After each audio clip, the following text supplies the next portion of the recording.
位观众，大家好，我是卡拉，欢迎收看《美国观察》。美国印第安纳共和党籍州长霍尔科姆抵达台湾访问，周一将会见蔡英文总统。今天的节目中，我们共同关注。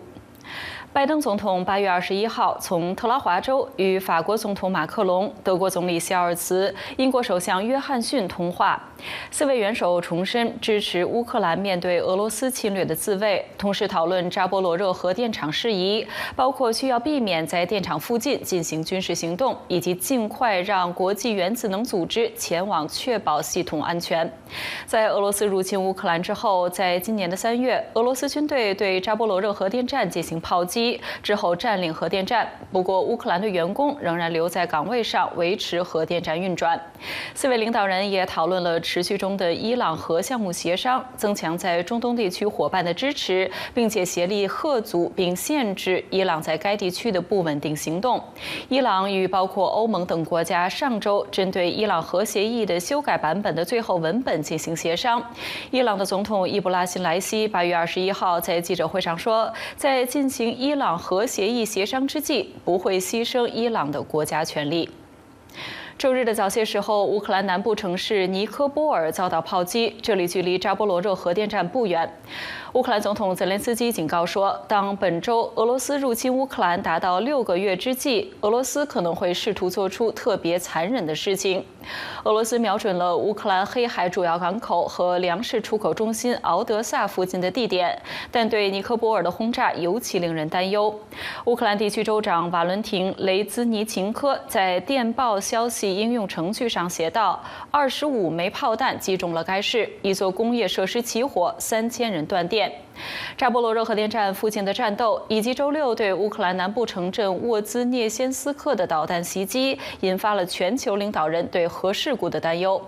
周3，俄罗斯入侵乌克兰将届6个月，这一天也是乌克兰独立31周年纪念日。俄罗斯入侵乌克兰6个月以来，战争对全球的经济实体和经济运行造成巨大的打击已经显现出来。联合国贸发组织根据俄乌战事的局势，将今年的全球增长预期从3.6%降低到2.6%。美联社周日报道说，天然气不仅更加昂贵，还可能严重短缺。如果俄罗斯为报复制裁完全切断对欧洲的天然气供应，欧洲国家可能无法储备足够的天然气。欧洲最大的经济体德国可能被迫实行天然气配额，这将令从炼钢到药品制造到商业洗衣液的许多产业瘫痪。欧洲目前处在经济衰退的边缘。全球食品价格上涨以及粮食短缺，因为乌克兰及俄罗斯的化肥和谷物外运被切断，变得更加严重，可能造成发展中国家出现广泛的饥荒和动荡。目前，乌克兰和俄罗斯的化肥和谷物外运在缓慢恢复。路透社报道说，美国印第安纳州长共和党人埃瑞克·霍尔科姆星期日抵达台北。台湾总统府说，蔡英文总统将在本星期一上午会晤霍尔科姆州长。霍尔科姆州长说，他还将前往韩国进行访问。这是自美国国会众议院议长佩洛西率团访问台湾之后，又一位顶住中国压力对台湾进行访问的美国官员。8月初，佩洛西议长结束对台湾为期2天的访问之后，中国在台湾周围举行了大规模实弹军演。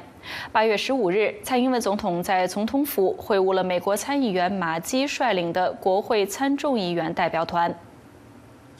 中国的第3艘航母福建号今年6月下水。美国有分析人士说，福建号设计建造的目标是用于后美国亚洲的环境，直接挑战美国的海军力量。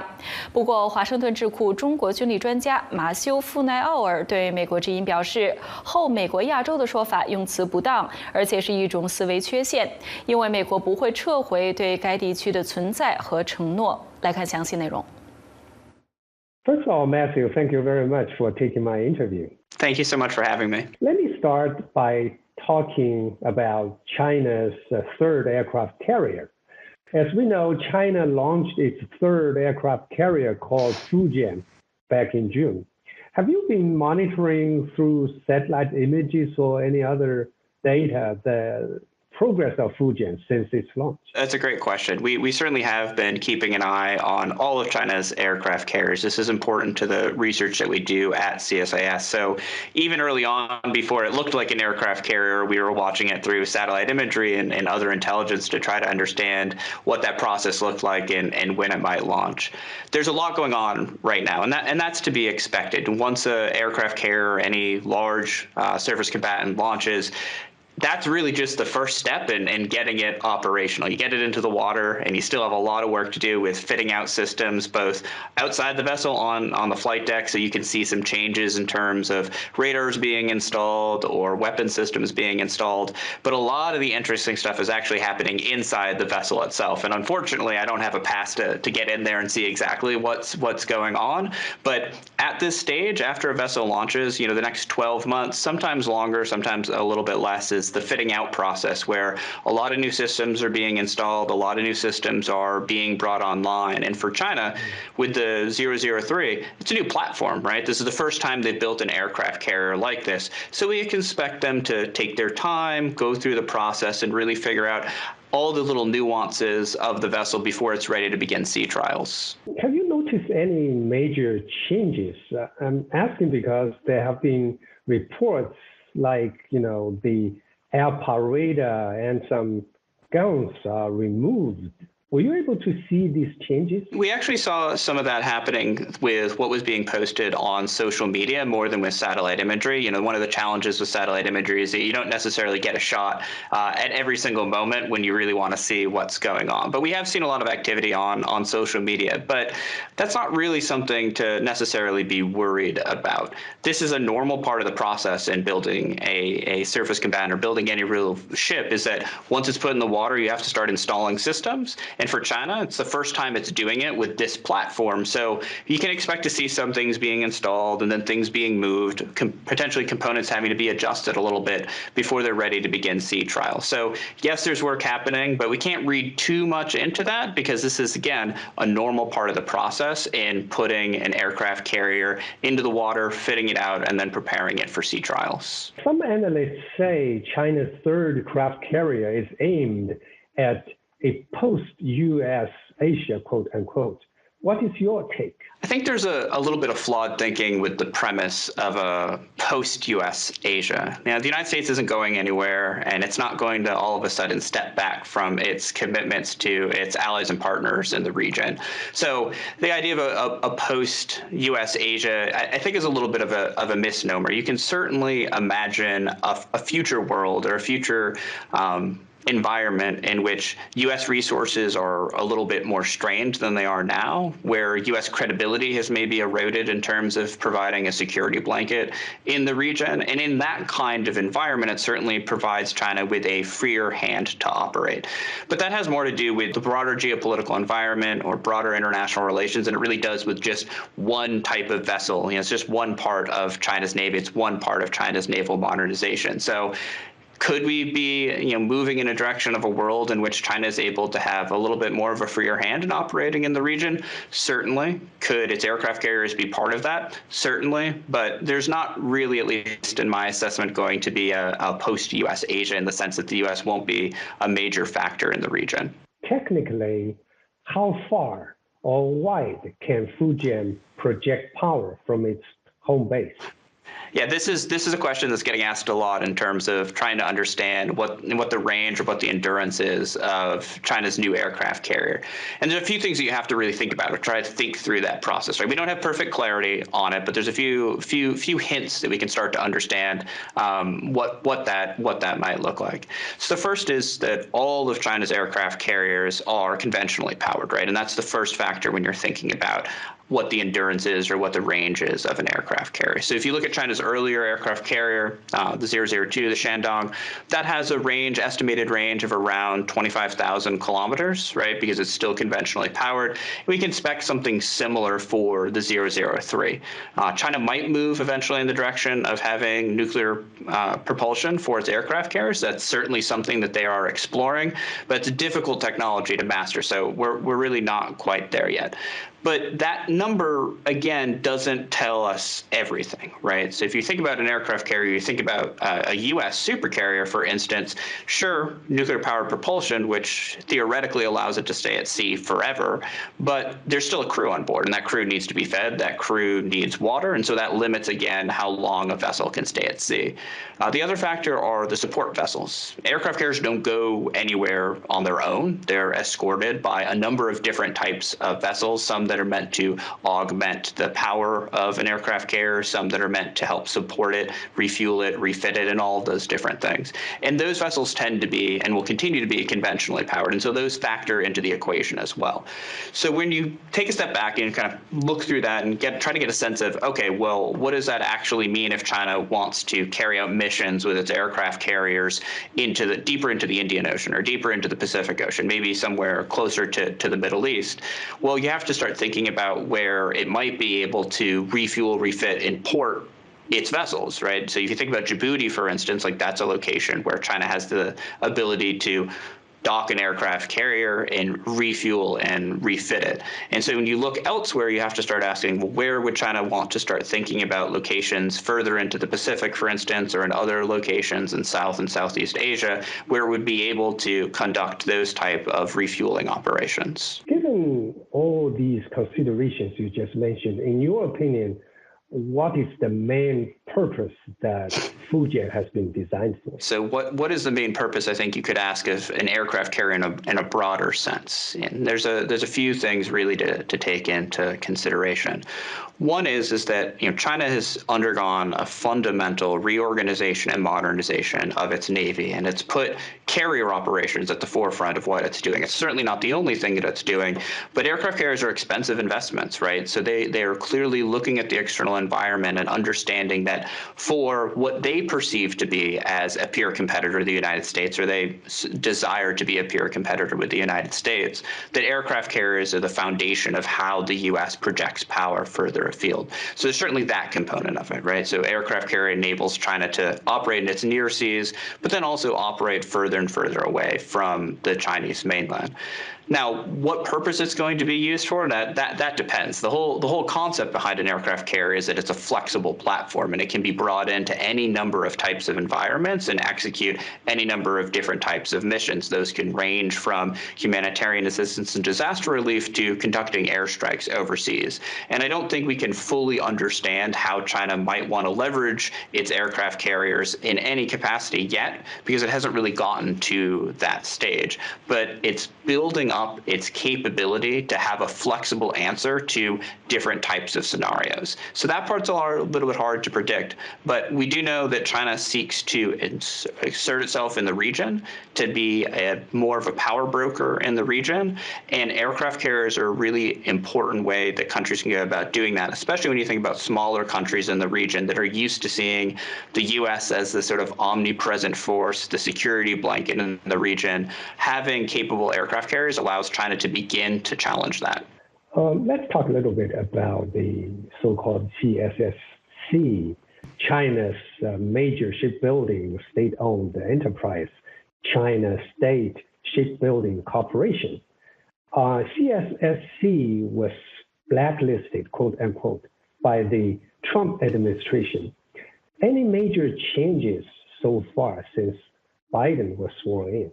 Not really in terms of what U.S. approach is to CSSC or any of the other major companies that were identified during the Trump administration as being integral to the PLA and to the PLA's modernization. That same approach has been maintained by the Biden administration. As far as connections and ties between U.S. companies and CSSC, they're not as present or not as obvious as you might think.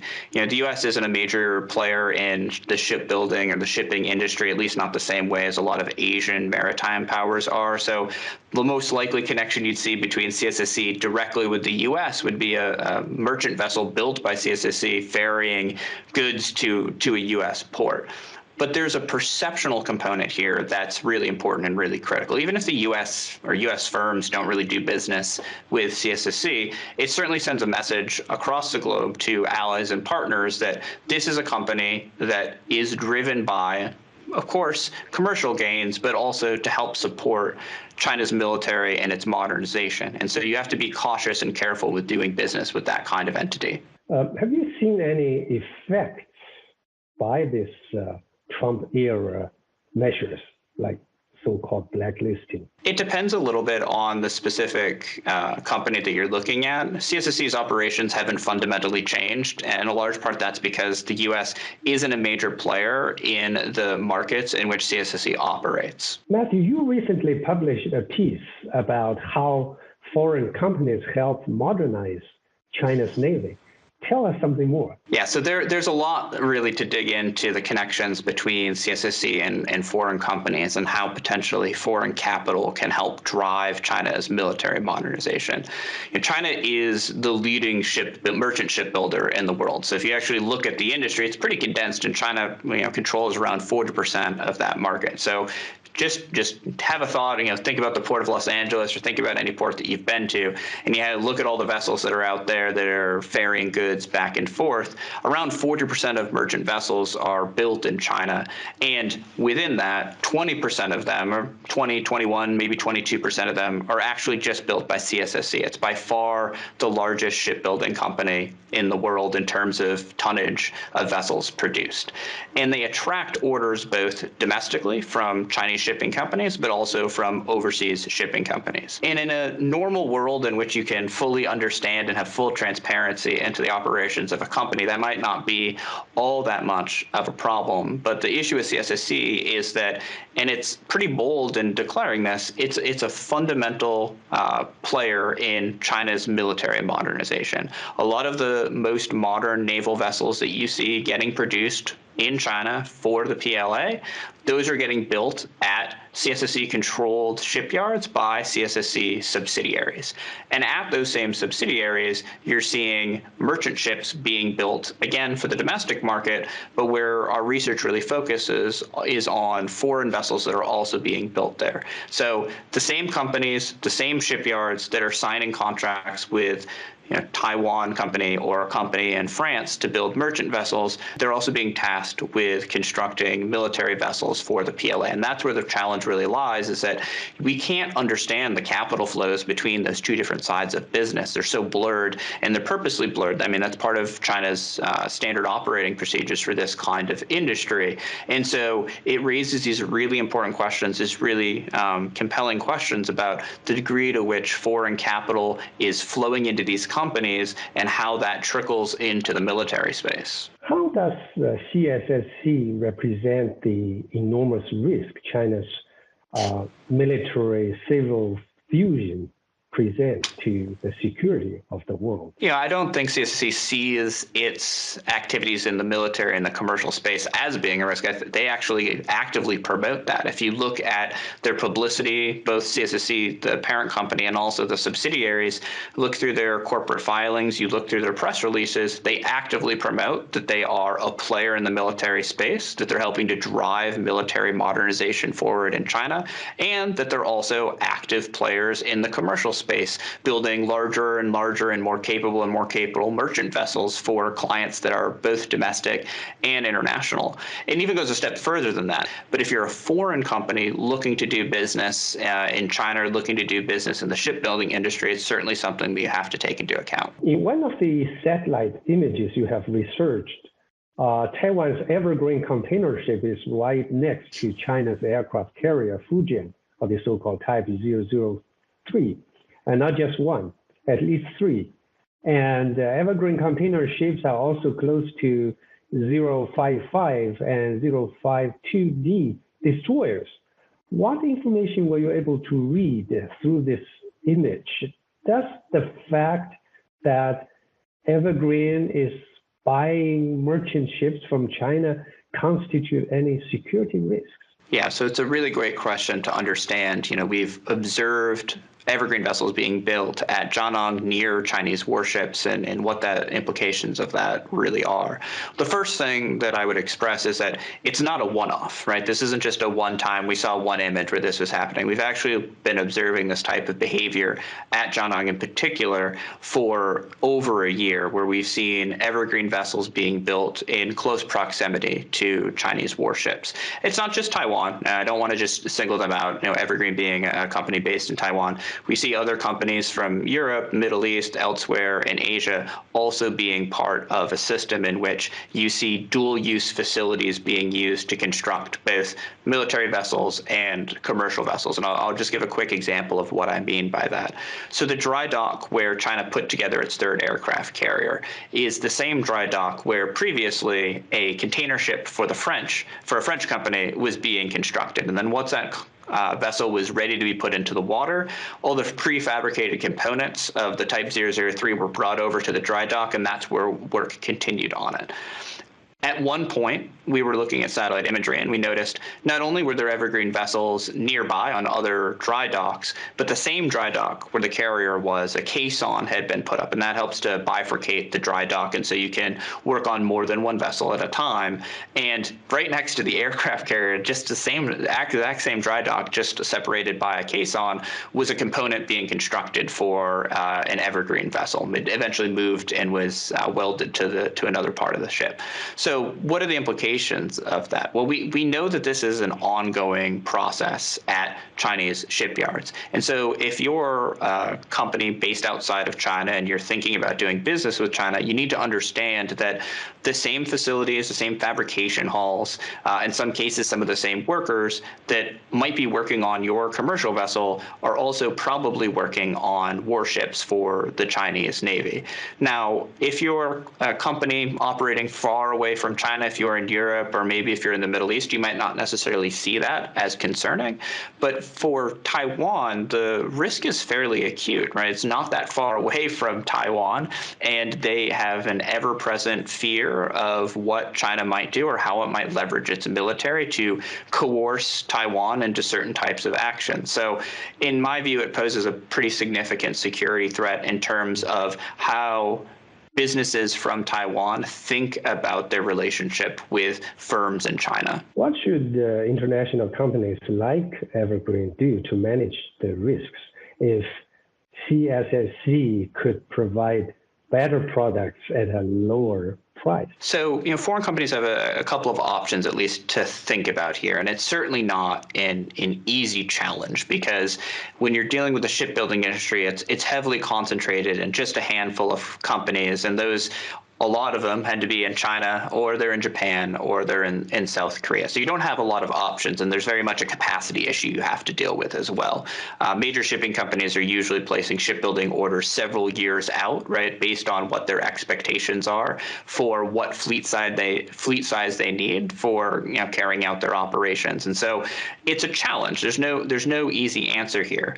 But I think one step forward is to recognize that even if it appears as though you're doing business with a commercial entity in China, if it's involved in the shipbuilding industry, it probably has some ties to shipbuilding entities related to the PLA. And you need to ask whether or not you're comfortable with having that type of relationship. Again, you don't necessarily have a lot of options, but we're entering into a phase where the bottom line, right, the cost of the vessel itself or the revenue that you're trying to generate by putting more ships into the water can't be the only factor that you're thinking about when you're worrying about the broader geopolitical context. Some companies and some industries can think that way, where the bottom line is really the only decision that they need to be concerned about. But broader national security interests come into play, and the United States can't determine what companies are going to do around the globe. But we can shed a light on these problematic connections and leave it to those countries and those companies to make a determination about what path they feel is necessary to secure both their financial needs and their national security needs as well. What could the United States do to, like you said, to incentivize those foreign companies to go to countries like Japan and South Korea instead of China? The first step, and I think this is the first step we're seeing in a lot of different industries, is transparency and openness, right? So if you take a step away from just the shipbuilding industry and you think about textiles, right, or you think about agricultural goods coming from Xinjiang or solar PV coming from Xinjiang and elsewhere in China, the first step is making people aware of what the problem is and then trying to put in place an infrastructure where companies can make the right decisions based on their own guidelines of how they need to operate. Now, obviously, with the shipbuilding industry, we're not dealing with human rights abuses in the same way we are in other industries that we deal with in China, but there is this baggage that comes with working in the shipbuilding industry and leaning on China's shipbuilding largesse to fulfill your needs. So the United States can't all of a sudden wave a magic wand and solve the problem, but it can start the conversation. It can also talk to companies in Japan and in South Korea and understand what they would need to do in order to increase their output, to increase their capabilities so that they are a more attractive market to companies coming from places like Taiwan or from France or from elsewhere in Europe. 当今，真相为重，掌握全球脉动。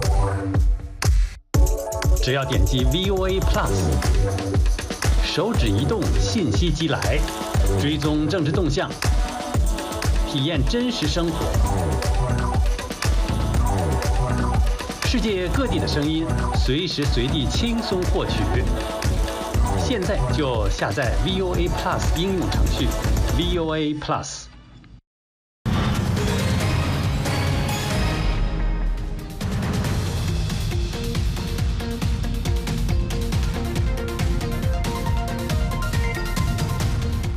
欢迎继续收看《美国观察》。随着气候变暖，美国东北海岸的绿蟹数量开始泛滥，并且威胁到其他广受欢迎的海产品。人们捕捉绿蟹，并且开发新的消费领域，将螃蟹的味道酿入威士忌当中。这是塔姆沃瑟酿酒厂产品开发副酿酒师威尔·罗宾逊的主意。他认为，蟹味入酒虽然不能缓解气候变化的效应，但是可以提高人们的认知。一起来看一看。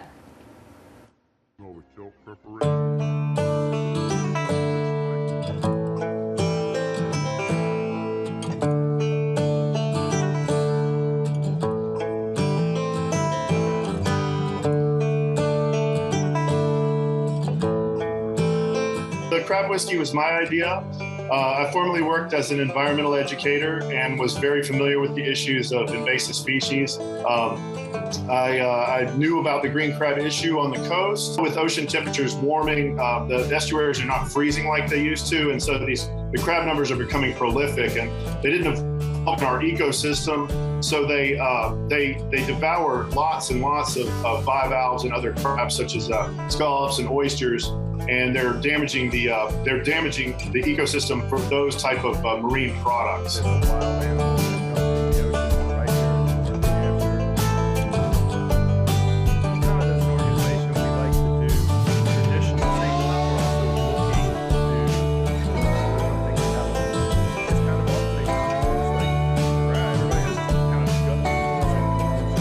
Most people have is the yuck factor, the gross out factor.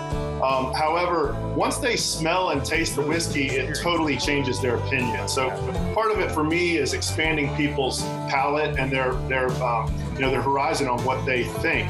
It's always good to not pass judgment before you try something.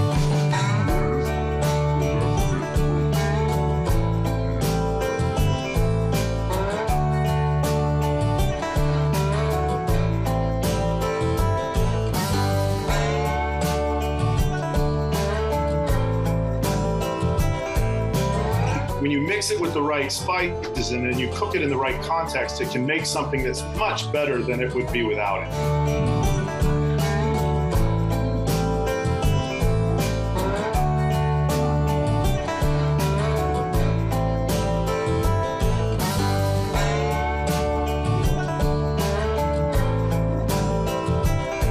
We're trying to bring awareness to the issue. Obviously, we're not going to put a dent in it with the amount that we use in our whiskey, but we can bring awareness to that it is an issue.